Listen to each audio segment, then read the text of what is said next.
Conversa Bem Viver.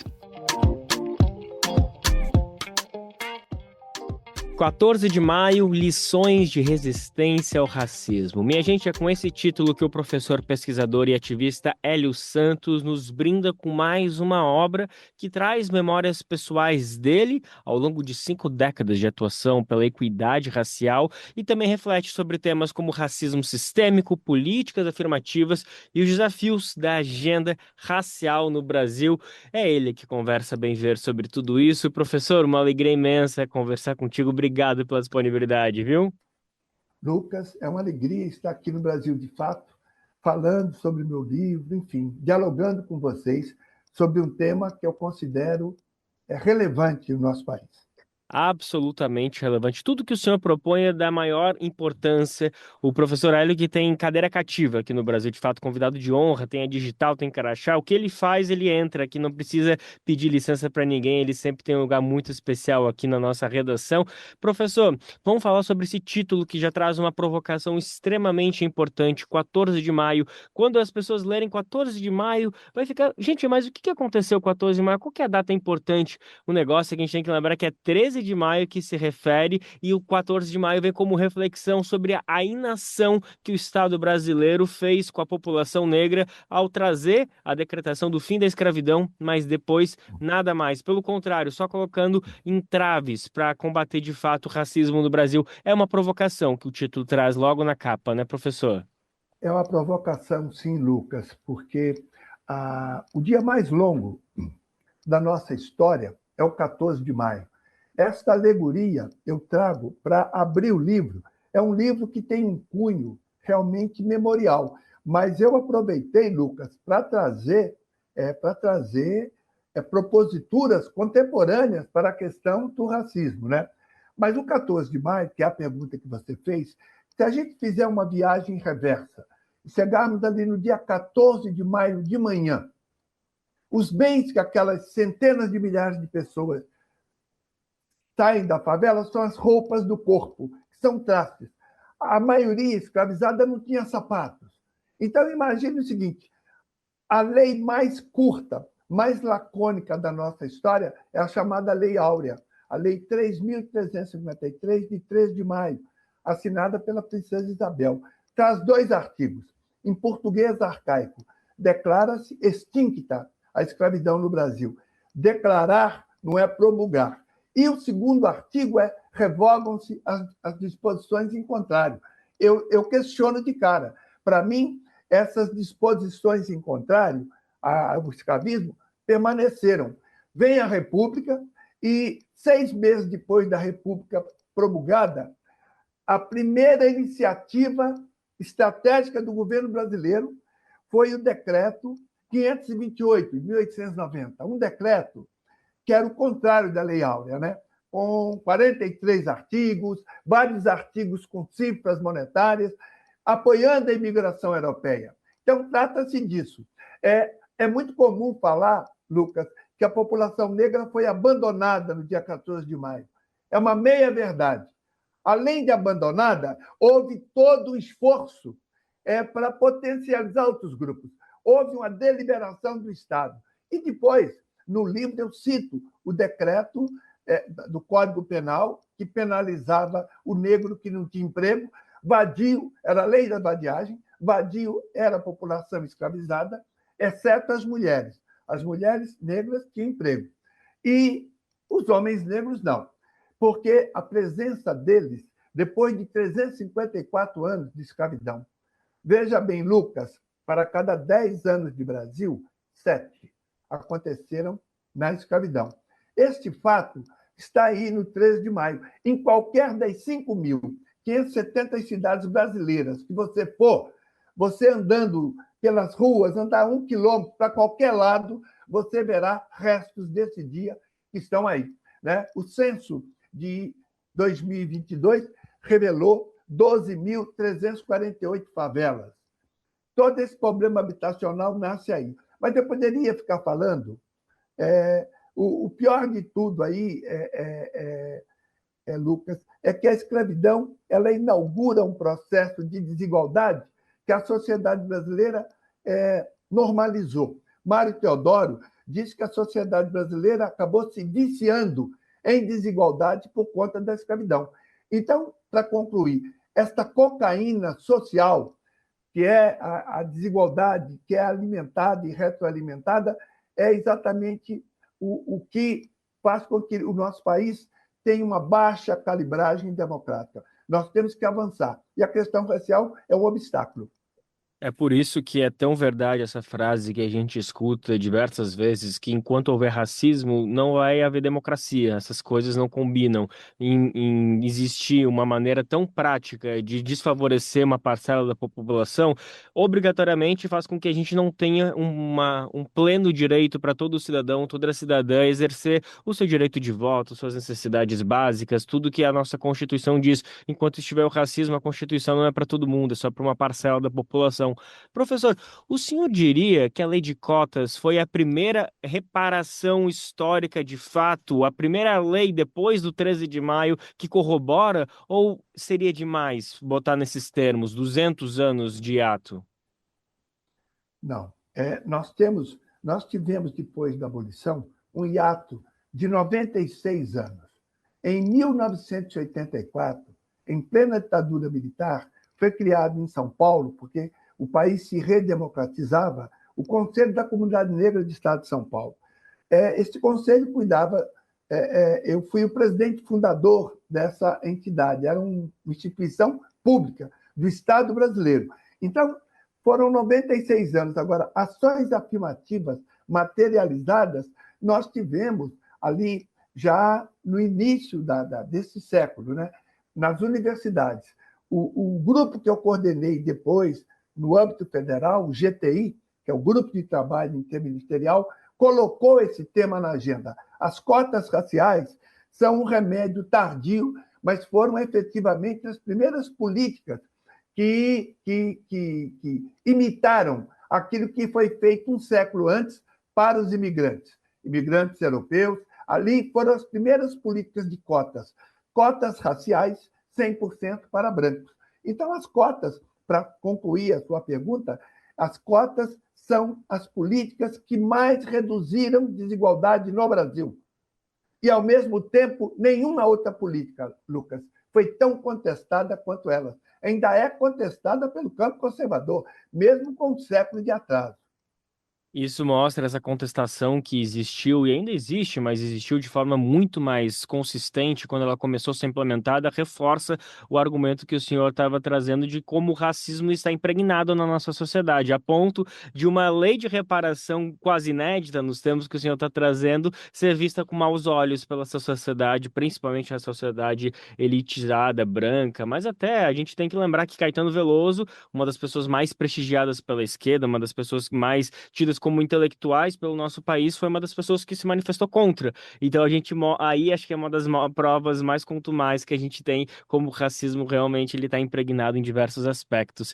Professor, ainda falando sobre tudo isso, eu queria citar um trecho do seu livro em que você faz menção a André Rebouças, um dos homens mais importantes que a gente tem no combate à escravidão no Brasil, não é o mais, mas com certeza está, e ele cita a necessidade da reforma agrária como uma possibilidade de integração socioeconômica dos ex-escravizados. E aí aqui eu quero fazer justo, já que a gente está no Brasil de fato, um veículo tão próximo ao MST, e lembrar que desde então a reforma agrária nunca avançou da forma que se necessita. A gente teve um avanço sim, principalmente nas primeiras gestões petistas, mas está longe de ser o que André Rebouças, por exemplo, profetizou há 100, 200 anos atrás, né, professor? Na verdade, Lucas, veja como é que o André Rebouças, um engenheiro brilhante, né? Aí em São Paulo, né, nós temos a Avenida Rebouças, no Rio temos o túnel Rebouças. Poucos sabem desse engenheiro aqui, negro, que nasceu aqui em Santa Amaro, no Recôncavo Baiano. Tem uma cidade com o nome dele, Lucas. Existe uma cidade chamada Rebouças, no interior do Paraná. É uma cidade e a população lá é ucraniana, para você ter ideia. Só para poder dizer quem é André Rebouças. André Rebouças propôs o quê? Ora, as famílias escravizadas, Lucas, tinham experiência agrícola, né? Elas sabiam tratar a terra, preparar a terra, plantar e colher. Se naquela época os problemas fundiários do nosso país eram infinitamente menores, Se a reforma agrária tivesse sido feita ali, hoje, Lucas, nós estaríamos discutindo aqui outras coisas. Porque, veja, mais de 100 anos depois, as cotas raciais são um sucesso. As pessoas não sabem o que é uma filha de diarista e fazer o curso de Direito no Lar São Francisco. As pessoas não entendem o que é um porteiro de um prédio, estudar engenharia. As pessoas aproveitam aquela oportunidade e têm sucesso. Se as famílias escravizadas tivessem tido as mesmas oportunidades que foram dadas aos europeus, nós teríamos outro país. Mas é lógico que é o racismo que está desde o início na formação do Brasil que impediu isso. Então, André Rebouças fez essa proposta, não foi ouvida, e eu quero lembrar, quando você falou aqui do nosso Caetano, o Caetano não estava só. Alguns verbalizaram, e a maioria ficou calada. Ora, o silêncio, nesse caso aqui, não é o dos inocentes. Foi uma luta, Lucas, muito solitária do movimento negro, muito solitária, e hoje, com muito orgulho, que eu defendo essas políticas, mas eu quero dizer que no livro nós batemos bumbo porque essas políticas precisam ser maximizadas. Elas são importantes, mas são insuficientes. Você falou aqui que é uma parcela da população. Não é uma parcela, Lucas, é a maioria da população, 55,5%. Então, é isso, está tratando disso, né? Então, nós temos que pensar em políticas afirmativas sistêmicas, políticas que possam impactar e mudar o perfil socioeconômico do Brasil. Que tem cor, tem sexo. É por aí que a gente perde.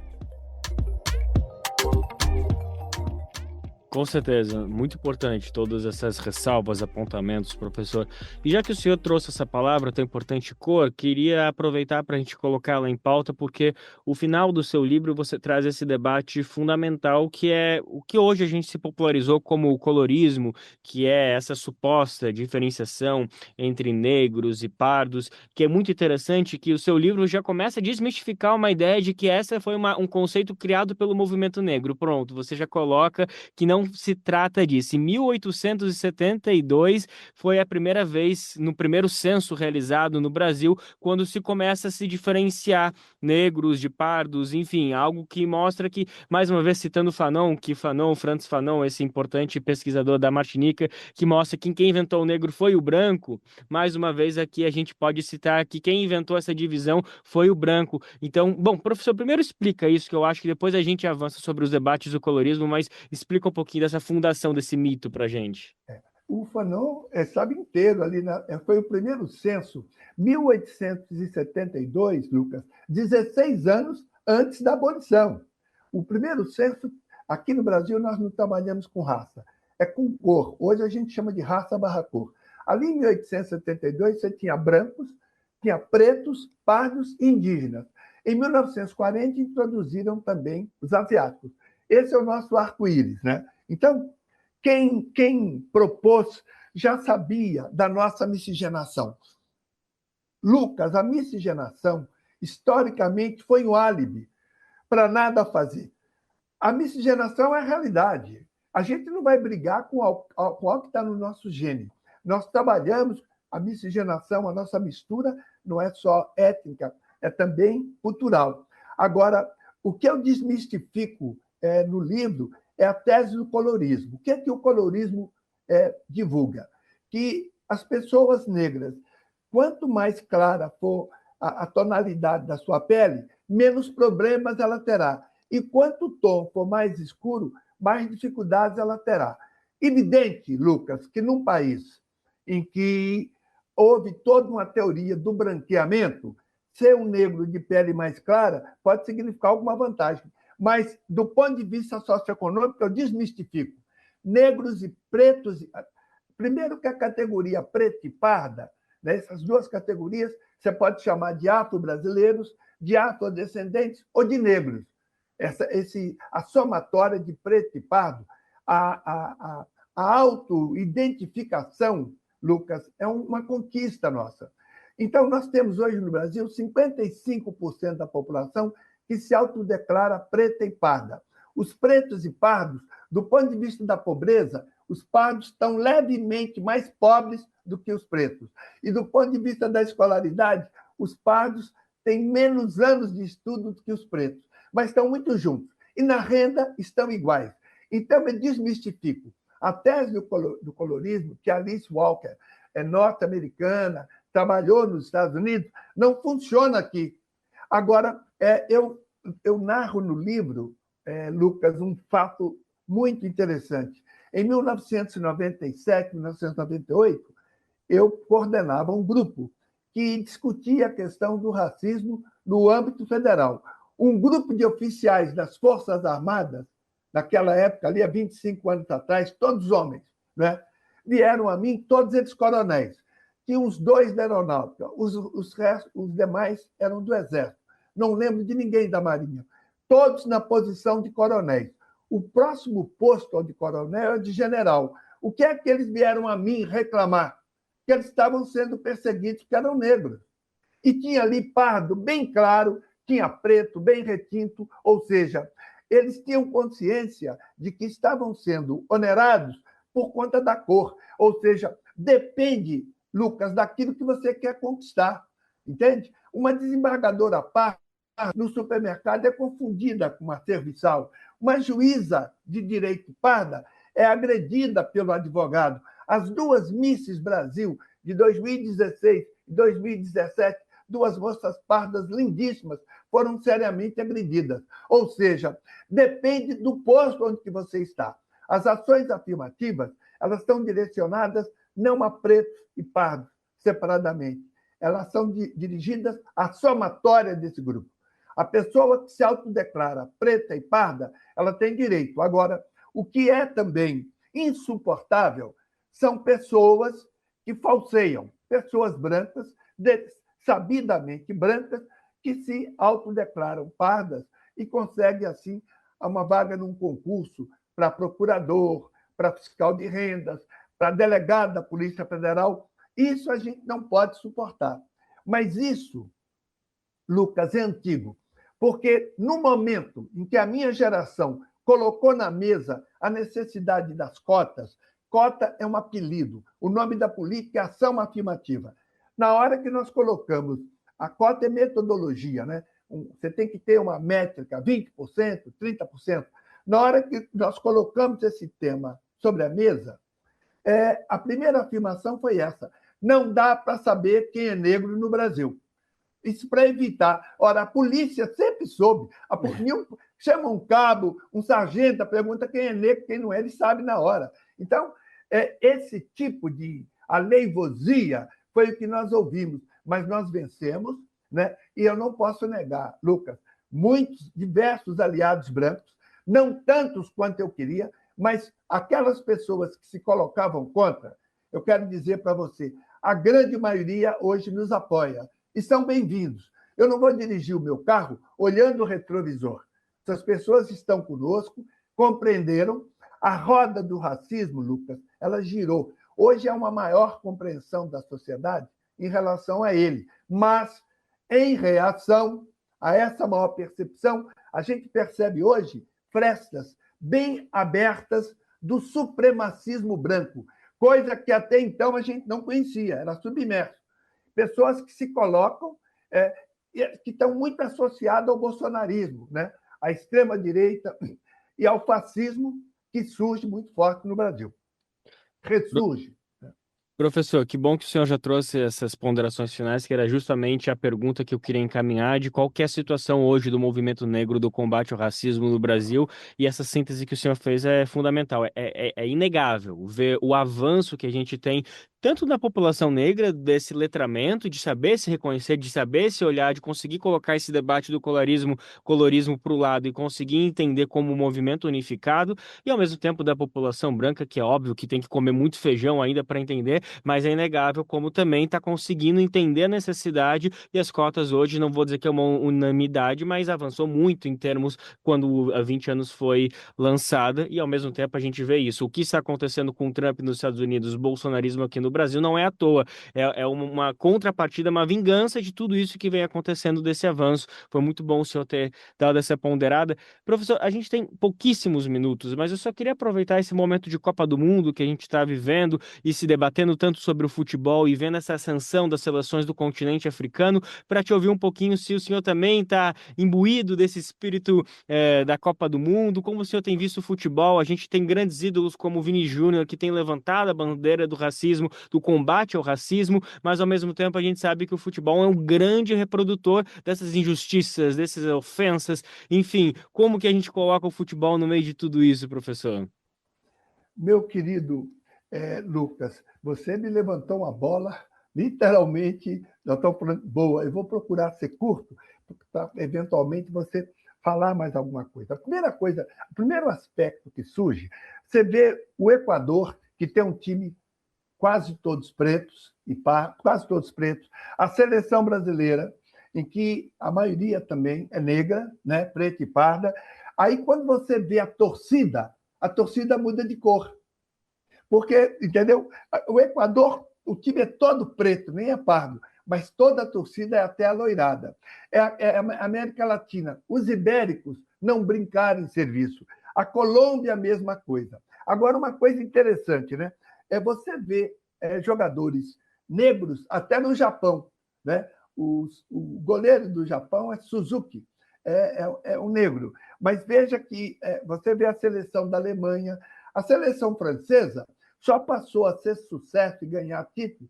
A maioria dos 11 jogadores da seleção francesa, mais de 6, mais da metade, é negra. Então, o que eu vejo, o futebol, ele é um momento de muitas coisas também surgirem, virem à tona, né?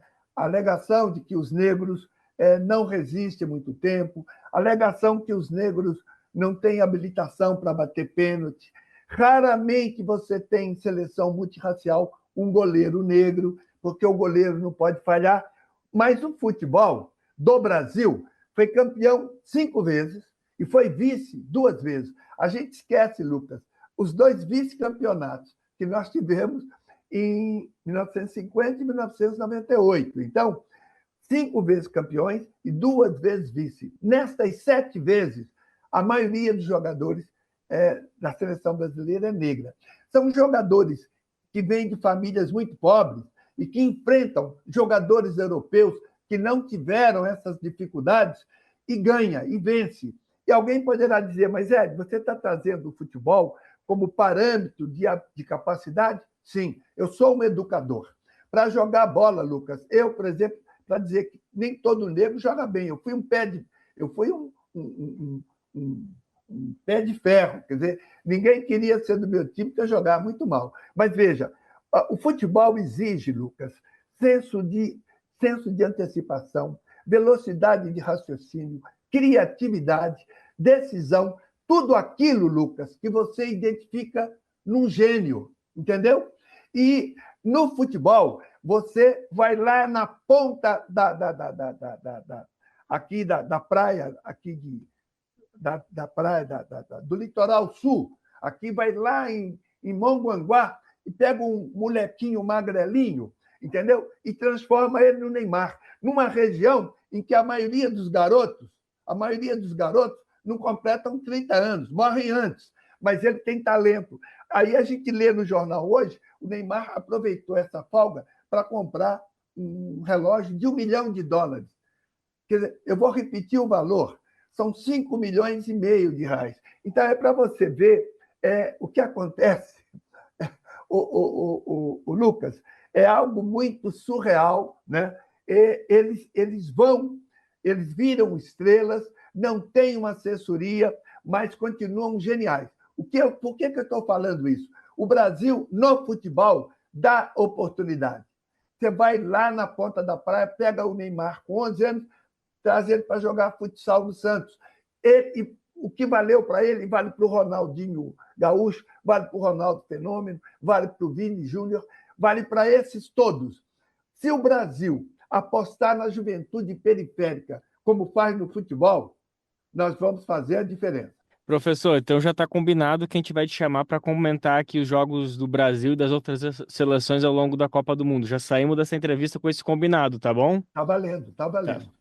Esse foi o professor Hélio Santos, professor pesquisador ativista, que está desfilando na Praça de Livro Novo, 14 de maio, lições de resistência ao racismo, mais um golaço da Companhia das Letras. Professor, que alegria falar contigo. Obrigado mais uma vez por toda a sua disponibilidade, viu?